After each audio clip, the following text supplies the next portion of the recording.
আপনি কি প্রতিদিন পেটের গ্যাস, বুক জ্বালা আর খাবার খেলেই অস্বস্তিতে ভুগছেন? তাহলে এখনই সাবধান হন, কারণ এই সাধারণ সমস্যায় হতে পারে ভয়ঙ্কর বিপদের শুরু। আজকের এই ভিডিওতে আমরা জানব গ্যাস্ট্রিক সমস্যার আসল কারণ কী, এটি আমাদের শরীরে কীভাবে প্রভাব ফেলে এবং বিজ্ঞানসম্মতভাবে এই সমস্যার স্থায়ী সমাধান কীভাবে সম্ভব। চলুন শুরু করা যাক। গ্যাস্ট্রিক, যাকে আমরা অ্যাসিডিটি বলি, তা হয় যখন আমাদের পেটে অ্যাসিড অতিরিক্ত পরিমাণ তৈরি হয়। এই অ্যাসিড আমাদের হজমে সাহায্য করলেও অতিরিক্ত হলে সেটা সমস্যার কারণ হয়।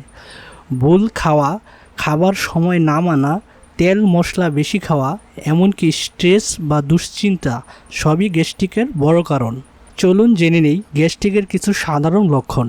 বুক জ্বালা, পেট ফাঁপা, ঘন ঘন ডেকুর, গ্যাসের কারণে মাথা ব্যথা, খাবার হজমের সমস্যা।